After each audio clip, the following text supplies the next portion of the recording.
كان قاعد على كرسي متحرك في بلكونة بيته بيشرب فنجان القهوة الصباحي بتاعه، وجنبه راديو قديم بتخرج منه ألحان وصوت أم كلثوم. واتحركت ناحيته بنت في ال25 من عمرها بابتسامة رقيقة زينت وشها. صباح الخير، ما صحتنيش ليه أول ما صحيت؟ بصلها بكل ملل، بعد كده لف وشه الناحية التانية وهو بيقول لها حط أي حاجة على شعرك. حطت إيديها على شعرها، اتأكدت إن الحجاب مش موجود، دخلت على جوه بسرعة، حضرت حجابها وغطت بيه شعرها الناعم. محتاج حاجة أجيبها لك؟ أنا مش محتاجة أي حاجة من حد، أنا بعرف أعمل لنفسي كل حاجة. طيب يعني أعمل لك فطار عشان تاخد الدواء وتتحسن إن شاء الله. ما تبطلوا بقى الاسطوانة دي، كل واحد بيقولها لي شوية، هو أنتم إيه؟ أنا عارف إن أنا مش هرجع أمشي تاني وخلاص حياتي اتأقلمت على كده، ما تبطلوا بقى كفاياكم. طيب وليه ما نحاولش طالما حتى في 1% إن أنت ترجع تمشي تاني؟ خلي إيمانك وثقتك بربنا كبيرة، ربنا لما بيبتلي عبده بيبتليه عشان يصبر ويشكر، وفي الآخر هيبقى هو الكسبان بإذن الله، وبإذن ربنا هيفرجها عليه من كرمه ويرزقه كل خير فوق كمان اللي كان بيتمناه، ويعوضه كمان سواء كان العوض ده في الدنيا أو ربنا أجلهوله للآخرة في جنات النعيم. بس اللي مطلوب الصبر والشكر، وإننا نحمد ربنا دايما، مش نيأس ونقول خلاص ما أنا كده كده مش همشي. انتي على فكرة اليأس من الشيطان عشان يخليك تشك في رحمة ربنا وعوضه ليك، خليك فاكر الكلام ده. ما قدرتش أرد على كلامها وفضلت عمال أفكر في كل كلمة قالتها لي. هروح أنا بقى أحضر لك الفطار عشان تاخد الدواء بتاعك. استني، هو أنت اسمك إيه؟ هو أنت مش عارف اسمي؟ وهعرفه منين أنا اسمي مسكي يا ليل.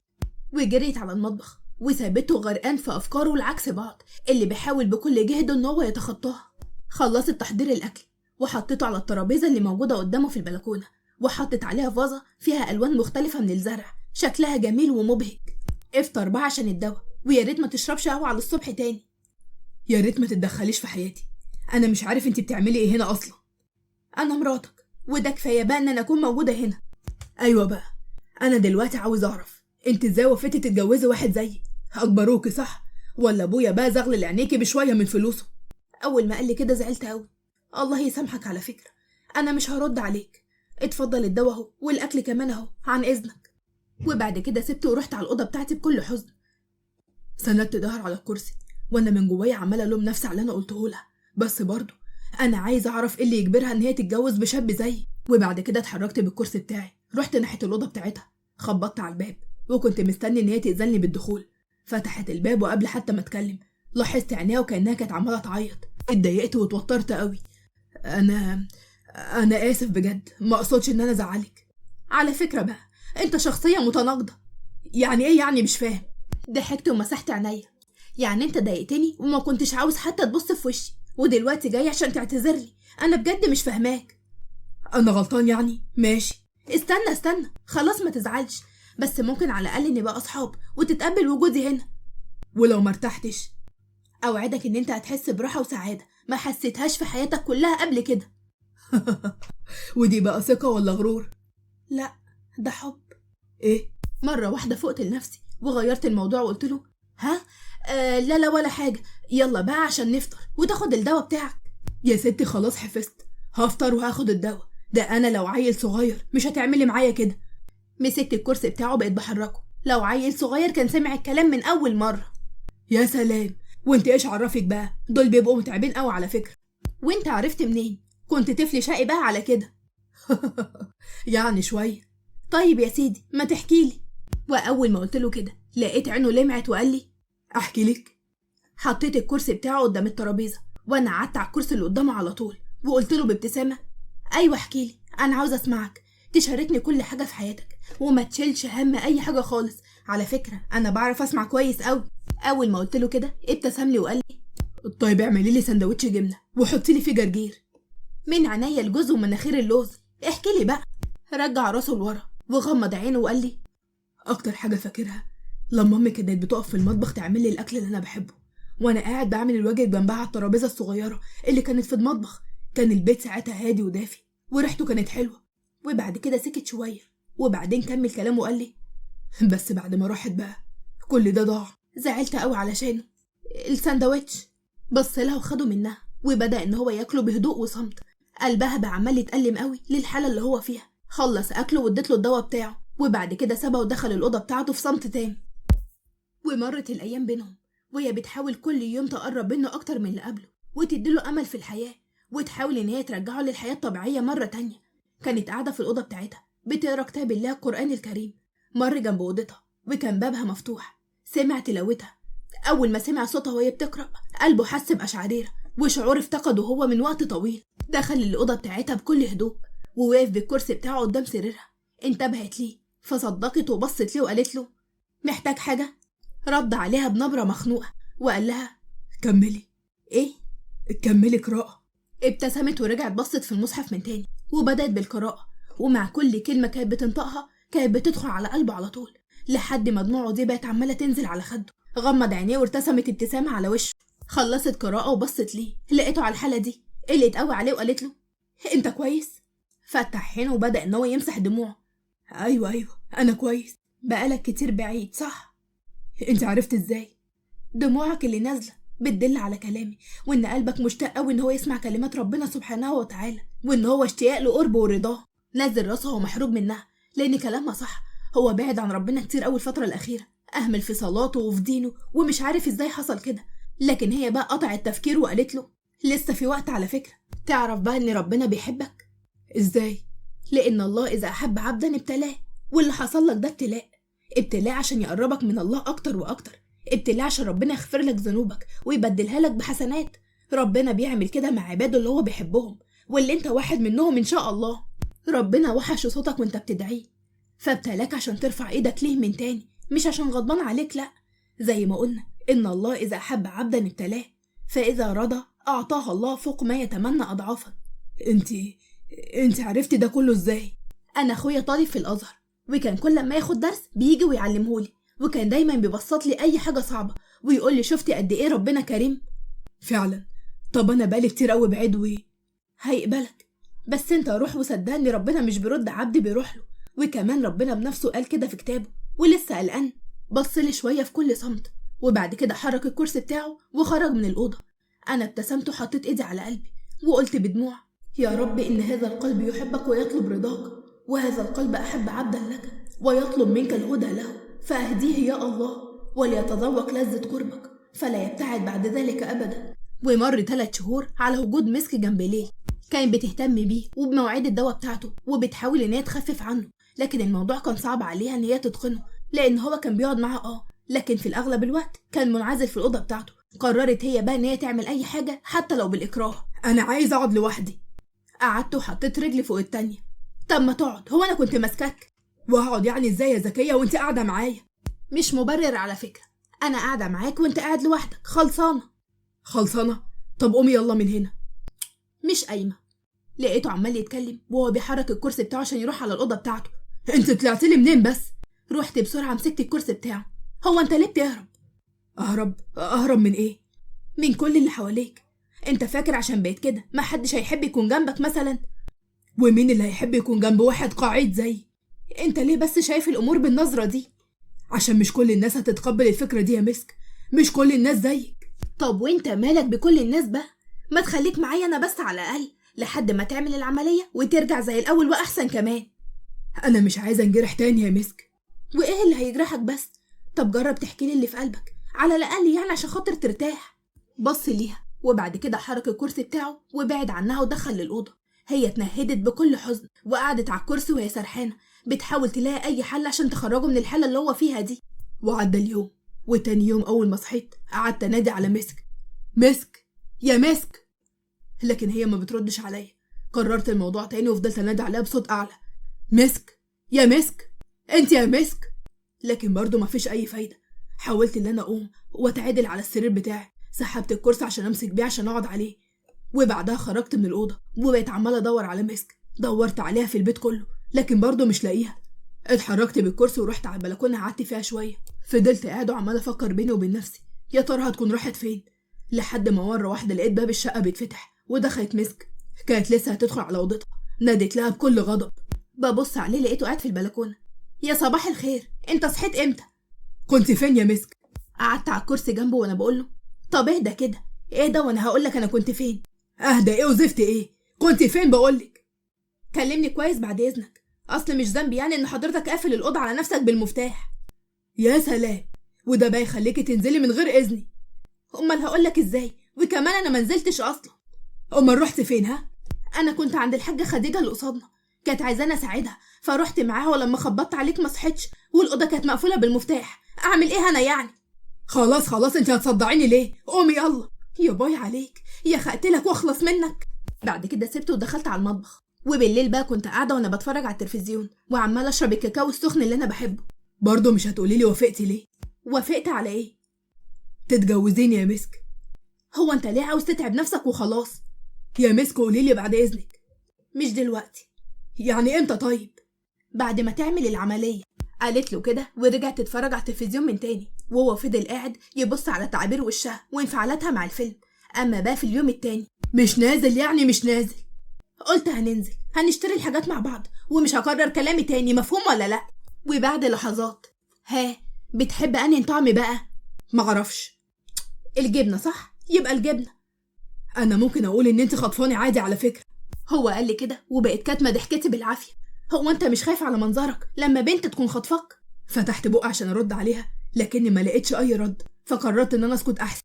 ابتسمت وحطيت الحاجات في السله. خلصنا الشوبينج بتاعنا وكنا في الطريق عشان نرجع للبيت من تاني. ها اجيب لك ايس كريم؟ لا شكرا مش عاوز. تمام يبقى نجيب ايس كريم. بصلها بكل غضب، لكن هي سابته وراحت عشان تشتري الايس كريم ليهم. واول ما رجعت اديت له الايس كريم بتاعه وبدات ان هي تزق الكرسي وهي بتاكل الايس كريم بتاعها. هو انت عرفت منين ان انا بحب الفانيليا؟ انا اعرف عنك حاجات كتير قوي، بس اللي يقدر بقى. ايوه وانت عرفت عني الحاجات دي كلها ازاي يعني؟ هتعرف قريب قوي صدقني. بص لي وبعد كده بص الايس كريم اللي في ايده وبدا ياكلها هو كمان. وبعد يومين، يلا يا ليل ما فاضلش غير اسبوع واحد. انا مش عايز اخد دواء. هو ايه اللي حصل؟ ما احنا كنا كويسين، مالك غضبان ومتضايق قوي كده ليه؟ وبعد كده بصيت للتليفون اللي كان في ايده. هو مين اللي كان بيكلمك؟ مالكيش دعوه، وسعي كده. شديت منه التليفون ووقفت قدامه وقلت له بكل حزن، هو انت ليه كده شايلني من حساباتك؟ وبرغم كل اللي حصل لحد دلوقتي برضه مش مستأمني على حياتك؟ هو انت بتكرهني؟ هات التليفون. رد عليا بعد اذنك. انا ما عنديش اي حاجه اقولها لك، هات التليفون. حرام عليك بجد حرام عليك، قلت له كده بدموع ورميت له التليفون ورحت على الاوضه بتاعتي. اتنهد وعمال يبص على التليفون بكل حزن. انا تعبت قوي يا عمو وهو مش مقدر ولا حاسس بحاجه. والله العظيم عملت كل حاجه وهو ولا هنا، ده حتى مش فاكرني. انا ذنبي ايه طيب؟ ذنبي ان انا بحبه، بس كل انسان وليه طاقه وانا ما اقدرش استحمل كل ده، وخصوصا بقى منه هو. حاضر يا عم حاضر، مع السلامه. وقفلت التليفون وقمت فتحت الدولاب وخرجت منه صندوق صغير، خدته وقعدت على السرير، فتحته وخرجت الصور اللي جواه. بقيت عماله اتفرج على الصور وانا بضحك ودموعي عماله تنزل من عيني حزن على اللي انا فيه. مش هسيبك يا ليل، مش هسيبك، انت ما تعرفش انا بحبك قد ايه. وفي يوم من الايام صحيت من النوم على صوت خناقه بره. قمت بسرعه فتحت الباب، لقيت ليل في غرفه الاستقبال وكان معاه بنت كانت واقفه قدامه بنت وكان باين عليها الغضب. هو في ايه؟ واول ما قلت كده لقيتها بصت لي بكل سخريه وقالت، وهي دي بقى اللي ابوك جوزها لك؟ اطلع بره، مالكيش دعوه باي حاجه هنا. لا يا ليل ليا وانا احق منها كمان. والله وده بقى بأمارة ايه؟ بأمارة ما سبتيني ومشيتي؟ بأمارة ما رفضت تكملي معايا وعيرتيني بعجزي؟ انت مالكيش اي حق هنا، اتفضلي يلا اطلعي بره. اهدى يا ليل، اهدى شويه عشان صحتك. اسكت انت كمان، ما حدش ليه دعوه بيا. هتندم يا ليل. انا ندمت فعلا، بس لما دخلتك حياتي. بصيت له البنت بكل غضب واخدت بعضها ومشت. قربت منه وحطيت ايدي على كتفه. حبيبي اهدى شويه. لقيته زق ايدي بكل غضب وصرخ فيا وهو بيقول لي، ابعدي عني انت كمان، مش عاوز اشوف اي حد. انت ليه اصلا لسه هنا؟ ها امشي من هنا، انا مش عاوزك معايا. يا ليل اهدى، ما ينفعش كده ارجوك. حاولت ان انا اقرب منه واهديه، لكن هو زقني بكل غضب لدرجه ان انا وقعت على الارض. قلت لك ابعدي، ابعدي عني بقى. كنت بحاول ان انا اتماسك. هو فاضل كام يوم بس على ميعاد العمليه، هتروح وهترجع اكيد مش هتلاقيني، وببعت لي ورقه طلاقي على بيت بابا. قلت له كده وقمت من مكاني ودخلت على الاوضه بتاعتي. والليل كان بيحاول يهدي نفسه لكنه ما قدرش، ومن شده غضبه بقى عمال يصرخ باعلى صوت عنده. ومرت الايام علينا، ما كنتش بعمل اي حاجه غير ان انا كنت بفضل في الاوضه بتاعتي، يا دوبك بخرج الصبح احضر له الفطار وادي له الدواء بتاعه وارجع تاني واسيبه لوحده. وكذلك في الغدا، هو ده كل اللي انا كنت بعمله، ان انا احضر له الاكل واهتم بعلاجه، لحد ما جه يوم العمليه وجه والد ليل عشان ياخده للمستشفى. اتنهدت وحضرت كل هدومي وكل حاجه تخصني، ووقفت ابص على الشقه شويه، وبعد كده اخدت بعضي ومشيت. واما بقى في المستشفى، هي مسك ما جاتش يا بابا؟ لا يا ليل، واظن ان دي كانت رغبتك، مش كده برضو؟ سكت ليل خالص وما ردش عليه. وبعد كده دخل فريق التمريض عشان يجهزوا لي العمليه. اما بقى في بيت والد مسك، وحشتوني قوي. وانت كمان يا بنتي، بس مش كان الاولى يا بنتي ان انت تكوني مع جوزك دلوقتي؟ ما هو يا ماما مش حابب وجودي معاه. لا حول ولا قوه الا بالله. ما انا قلتلك يا بنتي من الاول بلاها دي جوازه. وغصب عني عينيا دمعت واترميت في حضن ماما. بحبه يا ماما، بس هو ولا حاسس بيا ولا حتى فاكرني. اهدي يا بنتي، اهدي يا حبيبتي، يقطع الحب وسنينه. لا، لو على الحب فالحب حلو، جوز بنتك هو اللي مش بيفهم. ما تغلطش فيه لو سمحت. ما غلطش فيه؟ ده لما يخرج ده انا همسك في خناقه عشان يبقى يزعلك مرة تانية. خالد، هو ممكن اطلب منك طلب؟ عارف، اروح المستشفى عشان اطمنك عليه. انت قافشني دايما على طول كده. عيب عليك يا جميل، هدخل البس اهو وهنزل على طول. مسحت دموعي وانا بقوله شكرا ليك قوي يا خالد. وفعلا ليل عمل العمليه الجراحيه، واللي بامر الله نجحت وللحمد لله. واستمر بعدها على جلسات العلاج الطبيعي لحد ما تم شفائه. وبعد شهر بالظبط كان رجع شقته. فتح الباب عشان يدخل الشقه بكل هدوء. الشقه لقاها بارده ومظلمه. نور النور وبقى عمال يبص حواليه، لقى المكان كانه مفيهوش اي حد. قفل الباب وراه وحط المفاتيح على الترابيزه وقعد على الكنبه وهو تعبان. يا مسك. استنى شويه لكن محدش رد. افتكر ساعتها اللي حصل اخر مره، وان مسك ما بقتش موجوده هنا وهو السبب في ده. قام بسرعه من قدامه وراح على الاوضه بتاعت مسك. فتح النور وبدا يبص على كل ركن في الاوضه.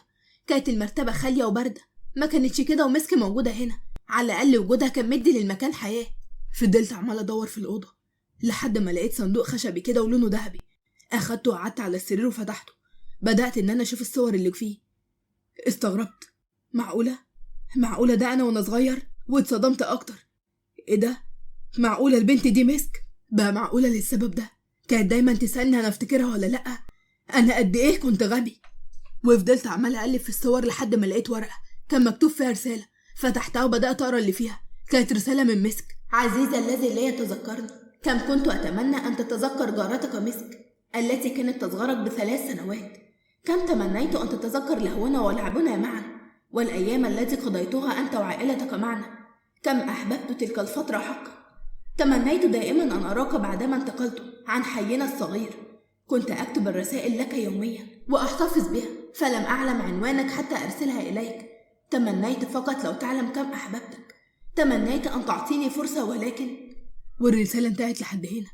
دموعي بقت نازله على خدي وكملت الجمله وقلت لها: ولكنني كنت احمقا حتى افقد شخصا مثلك وابعده عن حياتي. وبقيت عماله ابص في الصور والرسائل. انا افتكرتك يا مسك، افتكرت كل حاجه دلوقتي. يا ريتك كنت قلتيلي. وقعد وفضل عمال يعيط على اللي هو عمله، وفضل عمال يلوم على نفسه مره وعلى مسك مره تانية عشان هي ما قالتلوش حاجه، لكن كانت هتقوله ازاي وهو ما ادالهاش اي فرصه. اما بقى في بيت والد مسك، يعني هو خرج يا خالد؟ ايوه يا ستي، وكان كويس الحمد لله. الحمد لله يا رب. مسك، هو انت ناويه ترجعي له؟ ارجع لمين بس يا خالد؟ هو اصلا مش عاوزني. على العموم انا قلت له لما يخرج يبعت لي ورقتي. انا مش هستحمل معاملته ليا بالطريقه دي. سترونج اندبندنت وومن. لا والله مش كده. كل الحكايه ان انا مش هستحمل اهانه، وخصوصا من الشخص اللي انا بحبه. مسك، احنا لو سالنا طوب الارض مسك بتحب مين هيقولوا ليه؟ انت واقعه فيه ياما. كرامتي يا اخ، كرامتي. مش عارف ليه مش مصدقك يا مسك. اول حب صعب يتنسي، وخصوصا بقى لو كان حب صادق مش مجرد مشاعر عابره. ربنا يهديك يا ليل، عشان لو خسرت مسك هتكون خسرت اكتر حد بيحبك. وعدى عليهم يومين ومسك كانت قاعده مع خالد. يلا بسرعه اتصل بيه دلوقتي حالا بالا وقول له فين ورقه مسك. ما الورق جوه كتير يا مسك، مش من قلته يعني. يوه، اتصل بيه. حاضر خلاص، هخلص الماتش وهكلمه. هتكلمه؟ طب هتقول له ايه طيب؟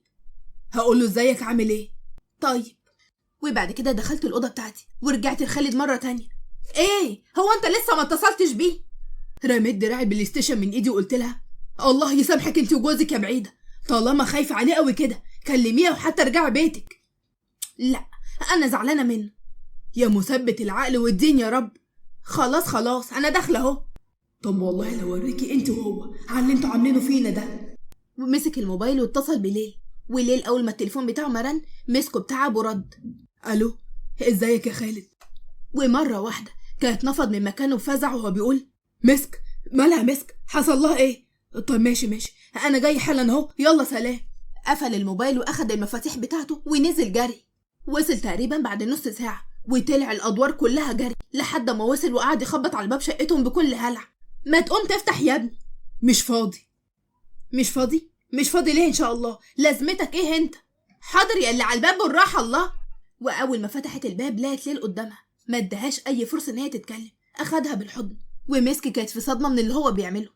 انت كويسة؟ طمنيني عليكي. وبعد كده بعتها ومسكت وشها بايدي. حبيبتي انت بخير؟ جرالك اي حاجة؟ وفي الوقت ده قرب منهم خالد. ابو النسب، مش تقول ان انت جاي كنت فرشت لك الارض ورد. نعم. هو انت بتقول ايه يا خالد؟ هو مش انت اللي اتصلت بيا وقلت لي ان مسكة عملت حادثة؟ انا؟ لا، انت شكلك فهمت غلط ولا ايه؟ بصيت لخالد بكل غضب وشلت ايد ليل من عليا واخدت بعضي ودخلت على الاوضه. مسكت ايد ليل ودخلته؟ يا اهلا وسهلا يا اهلا وسهلا، اتفضل. هو ايه اللي بيحصل ده؟ اللي بيحصل ان انت معلق اختي، يعني ولا منك جيت وصالحتها ورجعتها بيتها، ولا منك بعتلها ورقه طلاقها. فانا بقى عاوز اعرف دلوقتي ايه مصير اختي معاك بالظبط. انا مش هرجع معاه ويطلقني وما عندوش اي خيار تاني. ادخلي جوه يا مسك. لا مش هدخل، انا تعبت من اللي هو عمله معايا وانا ما قدمتلهوش غير كل الخير وبس. انا ما استاهلش منك كل ده، طلقني بقى حرام عليك. مسك، انا عارف ان انا غلطان، بس اديني فرصه، اسمعيني. كنت اديتني انت الفرصه دي لما انا طلبتها منك. انت ما طلبتيش اي فرصه. لا طلبت كل مره كنت بقولك خليني جنبك كانت بمثابه طلب فرصه. لما قلت لك سيبك من كل الناس وخليك معايا كانت طلب. لما البنت دي جات لك البيت وكنت متعصب وحاولت ان انا هديك واكون جنبك كانت برضو طلب. من اول يوم دخلت فيه البيت وانا كنت جنبك ومعاك كانت طلب برضو. بس انت عملت ايه؟ عملت ايه بعد كل ده؟ كل مره كنت بتبعدني وتقول لي امشي مش عاوزك جنبي، جاي بقى دلوقتي عشان تقول لي انت ما طلبتيش؟ يا مسكة انت مستحيل تكون ليلي اللي انا حبيته، ليلي اللي كان بيخاف عليا ومش بيخلي اي حد يزعلني. هو نفسه دلوقتي اللي كسر بقلبي. قلت له كده وسبته ودخلت على الأوضة بتاعتي. ايه بقى قرارك يا للبيه؟ بقولك ايه، ما تكلمنيش بالطريقة دي يا خالد والله. هما اللي عاوزني اكلمك ازاي؟ وبعدين هو لولا مكالمتي ليك ما كنتش هتيجي اساسا؟ كنت هتسيب مسك كده؟ هي للدرجة دي مش همك؟ يا خالد افهمني، انا ما كنتش عارف اعمل ايه ولا حتى اقول لها ايه ولا صالحها ازاي. انت ليه مش عاوز تفهمني؟ لا انا فاهمك وفاهم كمان اللي في دماغك، بس عارف ان انت جبان يا ليل. جبان؟ ايوه جبان، عشان حتى وهي واقفه قدامك من شويه ما قدرتش تقولها ان انا بحبك او اسف. هي اللي ما ادتنيش فرصه، اخلق انت الفرصه دي. طب هو انا ينفع يعني ادخل لها؟ طبعا انت جوزها، اتفضل. واول ما لقى خالد موافق بلع ريقه برهبه، كان متخيل ان خالد اصلا هيرفض ومش هيتحط في الموقف ده. ايه ما تتفضل، مالك واقف كده ليه؟ تمام، هي اوضتها فين؟ اتنهد خالد ومسك ايده ووداه لحد غرفة مسك. فضل ليل واقف عمال ياخد شهيق وزفير عشان يهدي من نفسه، وبعد كده خبط الباب ودخل على طول، ما استناش حتى ان هي ترد عليه. اما بقى خالد ففضل واقف بره مستني يشوف ايه اللي هيحصل. ومرة واحدة سمع صوت صريخ مسك، وبعدها ليل خرج من الأوضة وقفل الباب وراه. هي دي مسك؟ انت طول الفترة اللي فاتت دي كنت بتتعامل مع مسك، بس اللي جوه دي بقى نسخة انت اللي عملتها بقسوتك معاها. بلع ريقه بكل حزن. طب اعمل ايه دلوقتي؟ دي كانت هتاكلني جوه. والله ماليش دعوه، صالحها انت وشغل مخك. وقفت شويه وبعد كده استأذنت من خالد، خرجت ورجعت بعد شويه صغيرين، كنت جبت معايا بوكيه ورد ومعاه شوكولاته. ايوه كده، هو ده الكلام، ادخل بقى ومعاك ربنا. وفعلا ليل دخل لمسك وانا فضلت واقف بره، قعدت اعد لحد 5. 1 2 3 4 5، وما لحقتش حتى اخلص 5 ولقيت ليل خارج بسرعه يجري زي المره اللي فاتت. ايه يا ابني، ما رضيتش برضو؟ لا يا عم، دي مش مسك بقولك. ومره واحده فتحت الباب وهوب رمت الورد في وشه وقفلت الباب مره تانية. طب والشوكولاتة طيب؟ اتاكلت. فضلت عمال اضحك عليه لحد ما وقعت على الارض. طب وبعدين طيب اعمل ايه انا دلوقتي؟ لا تقلق، طالما خدت الشوكولاتة يبقى في امل يا باشا. بجد؟ طب انا امشي دلوقتي يعني ولا اعمل ايه؟ بص يا سيدي، انا عندي فكرة. ماما وبابا مسافرين عند خالتي عشان عيانة، وهيقعدوا لهم هناك كده يومين. في ايه رايك بقى تقعد معانا لحد ما الامور ما تتصلح؟ ده في المشمش يا خالد. رديت عليهم وانا جوه الاوضه بتاعتي. المشمش في التلاجة يا حبيبتي، هروح اجيب لك. رحت فاتحه الباب وقلت له انا مش بهزر، ها؟ لا يعني لا. وانت مالك؟ انت صاحبي وهيقعد معايا والله. اشبعوا ببعض. ودخلت وقفلت الباب في وشهم. اشبعوا ببعض؟ هو انت شايفانا ايه يا بنت انت؟ اوف، البنات وسنينها. تعالى يا ابني، تعالى معايا. انت كنت مستحملها ازاي دي؟ انت والله ما شفت حنيتها ولا حتى خوفها عليا ولا اهتمامها بيا. سمعت اللي هو قاله، ابتسمت وحضنت قميص لي كنت واخداه من البيت قبل ما امشي. انا بحبك بس هدوخك شويتين 3 كده، ما هو برضو مش بالسهل كسر القلوب ولا الخواطر يا استاذ ليل. وعدى اليوم، وتاني يوم الصبح اول ما صحيت دخلت المطبخ عشان احضر الفطار، وكنت واقفه وعماله اغني. ومره واحده وانا سرحانه وعماله اغني لقيت اللي حط ايده على كتفي. اتفزعت وصرخت وزقيته بسرعه. اهدي ده انا. وانت تعمل كده ليه اصلا يا قليل الادب انت؟ قليل الادب؟ ده انا جوزك وحطيت ايدي على كتفك. ايوه يعني ايه جوزي يعني؟ مش فاهمه. ها؟ قمت من النوم مفزوعه بعد ما سمعت صوت صريخ مسك ورحت عليها جري. ايه اللي حصل؟ بتصرخي كده ليه؟ تعالى وشوف صاحبك يا استاذ، داخل عليا كده ومن غير اي خجل وحط ايده على كتفي. ومن غير اي خجل؟ ايوه. لا، ده احنا كده بقى لازم نتصرف. تعالى معايا يا استاذ من غير خجل. ومشي معاه ليل وهما الاتنين بيحاولوا يكتموا ضحكتهم. ايوه فهموا غلطه يا خالد. واول ما بعدوا عنها انفجروا من الضحك هما الاتنين. لا بجد مش قادر. نهار اسوح، دي البت اختي طلعت هبله. ما تشتمهاش، هي بس زعلانه مني. ماشي يا باشا، يبقى تصالحها. ما انا عاوز بس. يا سيدي ما تخافش، انا هساعدك. شكرا قوي يا خالد. العفو، بس انا بعمل بقى كل ده علشان هي. انما انت بقى لسه حسابك معايا على اللي عملته فيها. ما خلاص بقى يا صاحبي، المسامح كريم. انا خالد بقى مش كريم. يلا قدامي. الله، طب ما تزقش طيب. ودخلوا عشان يفطروا بعد ما مسكي محضرت الفطار على السفرة. وعدى اليوم، وتاني يوم على الغدا. يا سلام يا سلام، بشاميل ورقاق باللحمة، ده ايه ده كله؟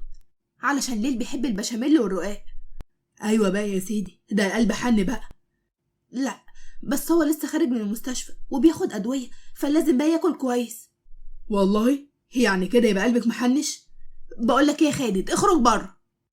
ماشي يا قلب خالد، بس الراجل استوى فخف بقى عليه شوية. وخرج خالد وساب مسك تكمل الاكل. وعلى السفرة ليل قال لها تسلم ايدك يا مسك. ما ردتش عليه، راح وطى راسه وكمل اكله في صمت. هي كانت بتحاول تتمالك من نفسها لكنها ما قدرتش. بألف هنا. اول ما قالت له كده رفع راسه ومبتسم وكمل اكله. وجي عليا الليل، دخلت في البلكونه بتاعت الاوضه بتاعتي وانا عامله لي كوبايه شاي بلبن، انما ايه تظبط الدماغ. ومره واحده لقيت ليل دخل عليا الاوضه من غير حتى ما يخبط على الباب، ودخل ليا البلكونه ووقف جنبي وسند على السور. في حاجه اسمها باب والله. وانت مراتي والله. هو انا كل ما اكلمك تقولي مراتي؟ هو انت ايه مش حافظ غيرها؟ لقيته قرب مني وخد مني كوبايه شاي بلبن وشرب منها. ايه يا عم انت، ده بتاعي على فكره. عم بس حلو. طب هاته طيب. هشربه كله. سكت وبعد كده لفيت وشي ناحيه السور. طب وبعدين طيب، هتفضلي زعلانه مني؟ والله بقى اللي غلط يستحمل نتيجه غلطه. ايوه بس انا جاي عشان اصلح الغلط. مش بمزاجك، لو ما كانش خالد اتصل ما كنتش جيت. بالعكس، هو شجعني بس انا بقى كنت ناوي ان انا اجي. كنت وبعد كده وطى وقعد على ركبته قدامي. يا مسك انا غلطت وندمان، سامحيني وارجعي معايا البيت، ده البيت وحش قوي من غيرك. بصيت له وسكت شويه وبعد كده لفيت وشي الناحيه التانيه. اتنهد بكل حزن وقام وقف مره تانيه. وفضلنا ساكتين حبه صغيرين لحد ما قررت ان انا اقوم من مكاني ودخلت الاوضه. وليل دخل ورايا ولقيته مسكني من دراعي.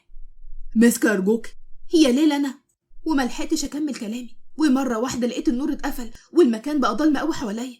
اتفزعت وخفت ومسكت ايده جامد. بقيت واقف ومش مدرك ايه اللي بيحصل بالظبط، لكن مره واحده سمعت صوتها وهي خايفه وبتقولي ما تسيبنيش يا ليل، انا بخاف من الضلمه. انا جنبك يا مسك ما تقلقيش. ابتعدت عنه شويه وهي عماله تبص ليه مع ضوء القمر اللي داخل الاوضه بتاعتها. أنا بحبك يا مسك، أنت نعمة من عند ربنا ليا. ربنا بعتك ليا عشان تصلحي كل حاجة وحشة في حياتي. ده أنا رجعت أصلي تاني والتزمت وصلحت علاقتي بربنا، وبحاول أرجع لحياتي الطبيعية، بس مش هيحصل إلا بوجودك أنت. أنا من غيرك ولا حاجة. أنا بحبك بجد يا مسك. فضلت ساكتة وبص لعينه وبسمع كل حرف وكل كلمة هو بيقولها لي. حسيت إن هو صادق بالفعل، في كل كلمة قالها كان صادق. وكنت لسه هتكلم، مرة واحدة الأنوار نورت والباب اتفتح ودخل خالد. النور قطع فجأة وإيه؟ إيه ده؟ أنا شكلي كده جيت في وقت غير مناسب صح؟ لا طبعا، إحنا كنا بنتكلم بس. بتتكلموا؟ طب أنا هخرج بقى واسيبكم تكملوا كلام. وبعد كده سابنا وخرج وقفل الباب. أنا آسف. على إيه؟ على كل حاجة. أنا عايزة أنام. طب ما تنامي. هو أنت هنا؟ أيوة طبعا، ما أنا هنام هنا جنبك. ومرت لحظة والتانية، ومرة واحدة مسك بقت عمالة تصرخ وهي ماسكة مليات قميصه. تنام جنب مين يالا؟ ها أنت اتجننت يالا؟ إيه يا مسك اتجننت دي؟ وافهمي بقى إن أنا جوزك. والله. وإيه يعني جوزي؟ يعني أنا مش فاهمة. ها يا خالد، أنت يا خالد، والله كنت مستني الإشارة دي. إيه ده؟ أنت بتعملي إيه يا مسك؟ تعالى شوف اللي مش هيجيبها البر أبدا ده. هو في إيه بس يا ليل؟ إيه اللي حصل؟ يا ابني مفيش حاجة، بقول لها أنام جنبك عادي، اتجننت عليا. إيه؟ تنام جنب مين يالا؟ يا دي النيل عليا وعلى العيلة المجنونة دي. وسعيلي كده يا بت، أنا قلت أساعدك بس مش للدرجة دي يا أخويا. يا ابني يا ابن أختك مراتي، حرام عليكم، هو أنتوا هتجننوني؟ بس يا قليل الأدب أنت، اللي أنت عايزه ده عمره ما هيحصل. وبعد ربع ساعة مسك بكل دقيقة. اوف، اتاخر شوية يا عم، انت كده واخد السرير كله. انسي، اصلا انا بخاف. يا باي عليك، ده انت رخم. بس بحبك. ابتسمت مسك وغمضت عينيها ونامت في هدوء. اما ليل بقى كان فرحان قوي، فضل متبت فيها وكأنه خايف على شيء غالي قوي لا يضيع منه، وفضل عمال يفكر هيعمل ايه عشان ترجع معاه للشقة من تاني. وتاني يوم الصبح اول ما صحيت خرجت من الأوضة، سمعت صوت والد مسك جاي من أوضة المعيشة. أهلا، ازيك يا ليل؟ عامل ايه يا ابني؟ الحمد لله يا عمي، انت اخبارك ايه؟ بخير الحمد لله. وانت بقى يا ليل قررت تعمل ايه؟ انا اسف على اللي حصل، ومستعد والله اعمل اي حاجة عشان مسك تسامحني وترجع معايا من تاني. وايه رأيك انت يا مسك؟ بصيت لي ليل، لقيته عمال يبص لي بصة كلها رجاء وندم. اتنهدت وقلت له تمام يا بابا، انا هحضر شنطتي. ياه اخيرا، يا فرج الله يا رب. بس يكون في علمك لو زعلتني تاني ما اقدرش، والله العظيم ما اقدرش، انا خلاص حرمت. ضحكت ورحت عشان احضر شنطتي. وبعد مرور شهر بالظبط، بعينك يا ليل. لا يعني لا. يا رب، طب اهدي بس وخلينا نشوف حل. بصيت له بكل غضب وما ردتش عليه. يعني غيرتك صعبة قوي يا مسك. لما حضرتك توافر ان انا اسافر مع راجل غريب لوحدنا، يبقى ساعتها ممكن اوافق على سفرك ده. ايه ده بقى؟ ده اللي انت بتقوليه ده مستحيل طبعا.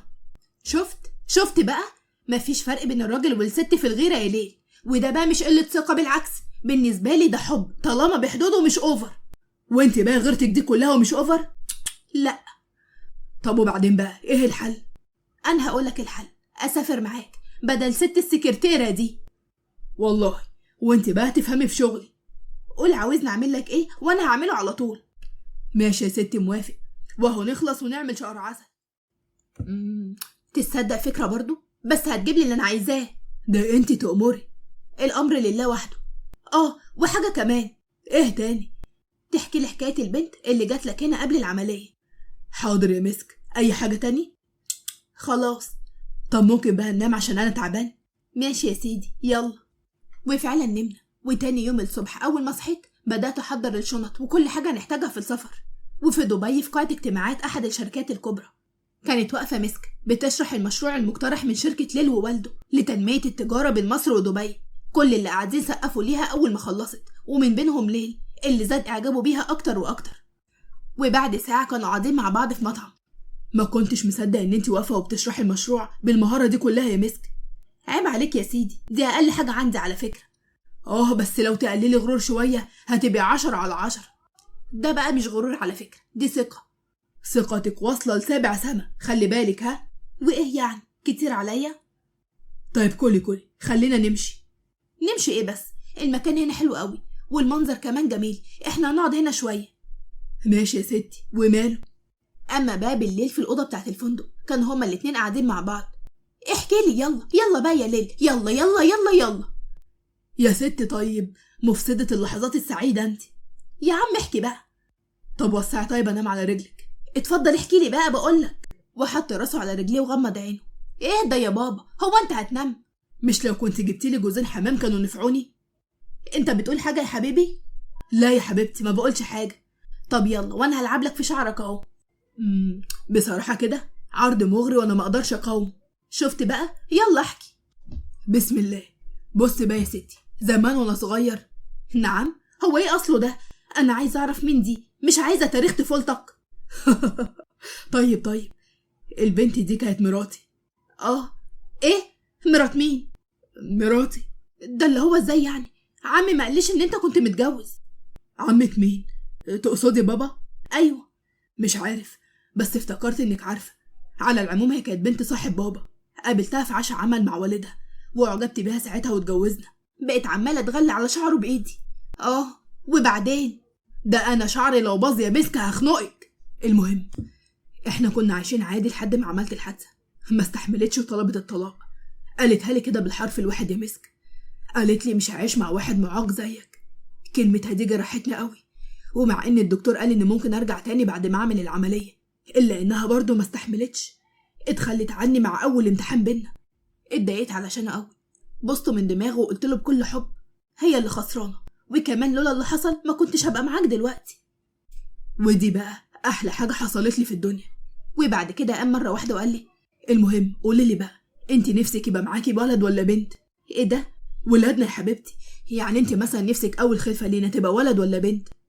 بص بقى، اللي يجيبه ربنا كله حلو. اكيد طبعا، لكن انا بقى بصراحه عاوز بنوته حلوه شبهك. ضحكت عليه وقلت له طب قول يا رب. طيب يا رب يا حبيبتي. وبعد سنه من الجواز كانت مسكه قاعده بغزوه عماله تطبق في اللبس. ياللي نسيت الغرام ارجع هنا وقول لي. لكن ليل كان قاعد وعمال يشتغل على اللابتوب ولا هو هنا وقول لي. وبكل غيظ حدفته بالهدوم اللي في ايدي. ايه ده؟ في ايه يا مسك؟ انت بتخوني صح؟ بس انا هروح عند امي اكمل شغلي، ولا تقولي لي بتخوني ولا يحزنون. يا ليل ربنا يرحمه يا شيخ. انا قلت لابويا دي بنت مجنونه ما سمعش كلامي. بقى انا مجنونه انا؟ طيب ايه بس؟ هتعملي ايه يا مسك؟ استهدي بالله استهدي بالله يا مسك. وبعد 10 دقايق بالظبط ليل وهو عمال يخبط على الباب. يا مسك يا مسك افتحي بقى، الجو تلج. روح عند امك يا ليل. امك؟ طب افتحي بس واحنا هنتفاهم جوه. ابدا مفيش تفاهم. مش انت مش عاجبك؟ خلاص يا حبيبي، انت راحتك تهمني برضو. انا متجوز طفله يا ربي. افتحي يا مسك، مش لابس تقيل. يا مسك يا مسك عيب كده، افتحي. ده انا ليل برضو حبيبك. هفكر. هتعب يا مسك، بالله عليك افتحي. واول ما فتحت الباب لقيته واقف ومنكمش في نفسه من البرد. قربت منه وشدته ودخلته جوه. انت ما هنتش عليا، بس برضه ما تقوليش هروح عند امي دي تاني، ها؟ عشان انا كمان ممكن اروح عند امي وهنزعل كلنا على فكره. سؤال واحد بس، هو مين فينا الراجل هنا يا حبيبتي؟ انت طبعا يا حبيبي. وهوب كان تلب كان ماسكني من هدومي. حلو، امال بقى بتعامليني كده ليه ها؟ رحت حطيت ايدي في وسطي وقلت له يا سلام، هو عشان انت يعني الراجل تقول اي كلام واقول لك امين؟ يا مثبت العقل والدين يا رب، ادخلي ادخلي يا اخرة صبري. وبعد مرور 7 سنين مين بقى اللي يصحي بابا؟ كل مرة بتقولي كده وبنتفق وبعدين بتدخلي تصحيه انت. لا لا لا، هنتفق المرة دي بابا. ويازن ومسك بصوا النجمة اللي عندها 3 سنين وهما الاتنين ابتسموا. مسك شالت نجمة ودخلت الأوضة بكل هدوء، وبعد كده حطيتها على السرير جنب ليل. حبيبة مامي هتصحي بابا بقى وربنا معاكي، يلا سلام. وسبتها وخرجت برا الأوضة، وقربت نجمة من ليل وقعدت جنبه، وبعد كده قعدت تضرب على صدره بإيديها الصغيرة وهي عمالة تنادي عليه بنبرة طفولية. وأخيرا ليل صحي، بص ليها وهو بيقول لها حبيبة بابا تعالي يا روحي. أخدها في حضنه ونام مرة تانية. فشلت المهمة. طالعة شبهك على فكرة، علشان كده زي القمر. ماما عايزين نصحي بابا ونجمة نامت جنبه. أيوة صح، أروح أنا؟ لا أنا اللي هروح عشان هتنام الناحية التانية. أعمل إيه يعني؟ غصب عني يا واد. استغفر الله العظيم. وسعي يا مسك وسعي. وسعي يا مسك، نهارك مش فايت. يا بابا الحقني. ايه ده؟ هو في ايه؟ هتاكل الولد. انا هربيه، ده ولد قليل الادب. مين ده؟ يزن، ده الناس كلها بتحلف بيه وبأخلاقه. ما تهدي بقى يا مسك كده، خلينا نتفاهم. ايه ده؟ انت قلت ايه يا حبيبي يا بابا؟ وبعد 5 دقايق. طب نزلني طيب. ابدا، انت هتفضل متعلق كده لحد ما تعرف ان الله حق. انا بهزر مع ماما يا بابا، ما غلطتش يعني. انت يا ولد جايب الفقاقة دي كلها منين؟ ها؟ وراثة. فعلا معاه حق. والله بقى كده. هنكدب يعني؟ ما انت كنت شقي وانت صغير. اهو انا ما جبتش حاجة من عندي، نزلني بقى يا بابا. خلاص نزله، الواد دمه خفيف الصراحة. ايوه خفيف فعلا. انت هتشتغلين انت وابنك؟ انا ابدا. مسك. نهار اسوح، اجروا يا عيال، ابوكم هيتحول. وطلع يجري ليل وراه وهو عمال يضحك، ويزن كمان كان عمال يضحك على اللي هما بيعملوه. اما نجمة كانت قاعدة على الارض وعمالة تلعب بالالعاب بتاعتها ومش مهتمية باي حاجة بيعملوها. ولحد هنا بتكون خلصت حلقتنا. رزقنا الله واياكم ازواجا صالحة وذرية صالحة واسرة نسعد بها في الدنيا وفي الاخرة بامر الله. استنوني في حلقة جديدة بحكاية جديدة، وفي نهاية الفيديو ما تنسوش تدعموني بالاشتراك في القناة وتفعيل الجرس على الكل عشان يوصلكم اشعار بكل قصة.